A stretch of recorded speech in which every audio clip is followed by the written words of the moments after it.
अभी हम बात करेंगे, हमारे साथ है राष्ट्रीय लोक जनशक्ति पार्टी के बिहार के प्रदेश प्रवक्ता मनीष आनंद जी। मनीष आनंद जी, जिस प्रकार से डेंगू को लेकर के बिहार सरकार का जो रवैया है, हर बार की तरह कोरोना काल के समय का आप ले सकते हैं कि सरकार सोई रहती है और जब मामला बिगड़ जाता है, हाथ से निकल जाता है, तब सरकार जगती है।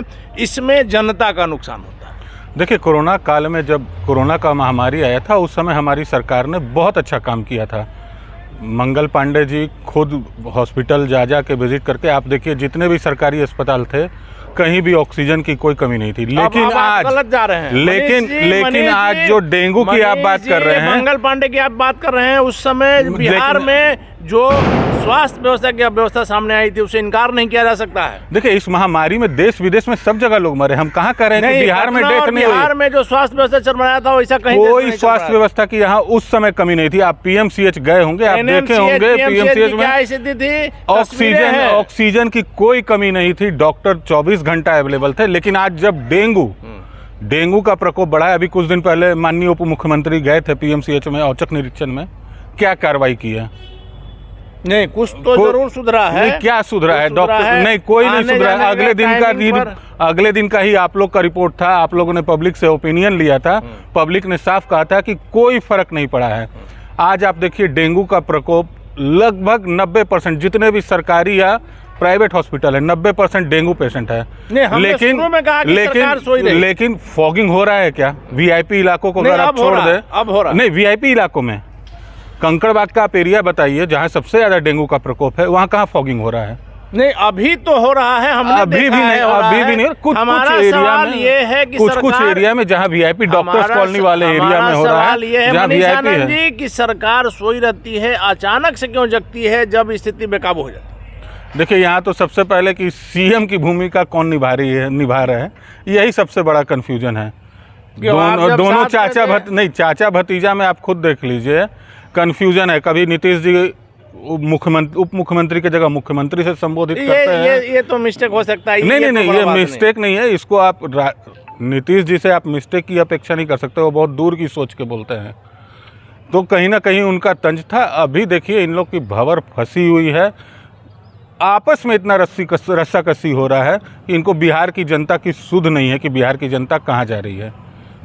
आज जिस प्रकार से बेतिया में जो फिर से बेगूसराय जैसा कांड हुआ है, इस पर क्या कहेंगे?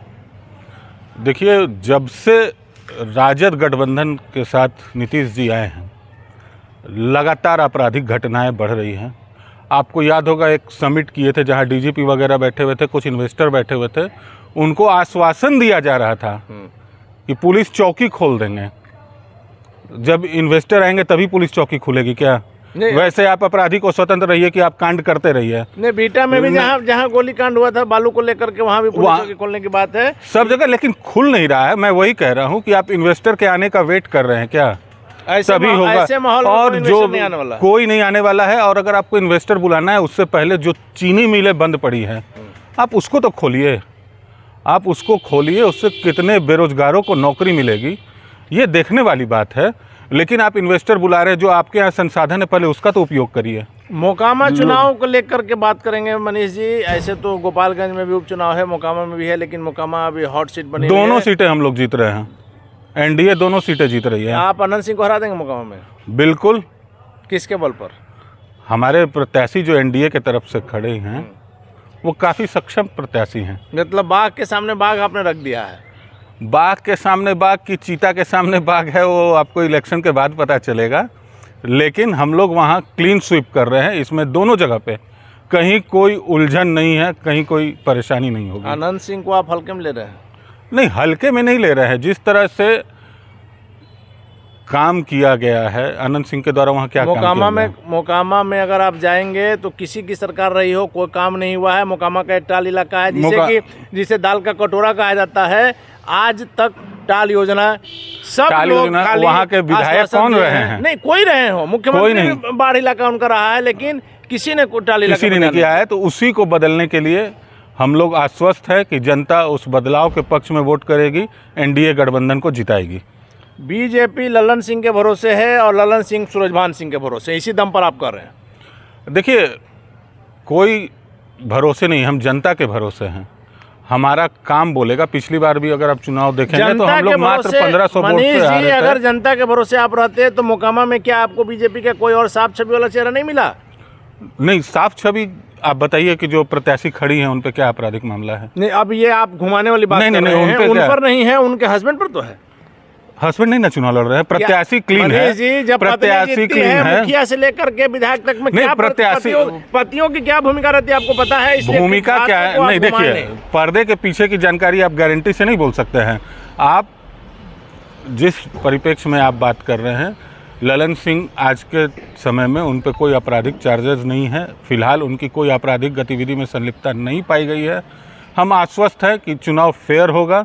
ऐसे तो कहा जाता है कि उपचुनाव सरकार का होता है, लेकिन हम लोग इस कहावत को चेंज करके दिखाएंगे। दोनों सीट जीतेंगे। दोनों सीट जीतेंगे। चलिए, गोपालगंज तो फिर भी माना जा सकता है कि स्वर्गीय सुभाष सिंह की पत्नी है, सिंपैथी वोट भी मिलेगा, लेकिन मोकामा का जो तस्वीर है वो देखने वाली बात होगी। आखिरी सवाल आपसे है कि चिराग पासवान दोनों जगह नहीं लड़ रहे हैं। चिराग से आपकी खुन्नस जो है वो पुरानी रहती है। चिराग का नाम आते ही आप थोड़ा मुस्कुराने भी लगते हैं। नहीं, मुस्कुराने नहीं लगते हैं। देखिए, चिराग को शायद समझ आ गया होगा कि अब वो जमानत जब्त करने वाले रिकॉर्ड के करीब पहुंच गए हैं, उसको वो तोड़ना नहीं चाह रहे होंगे, इसीलिए वो शांतिपूर्वक बैठे हैं। इसी में उनकी भलाई भी है।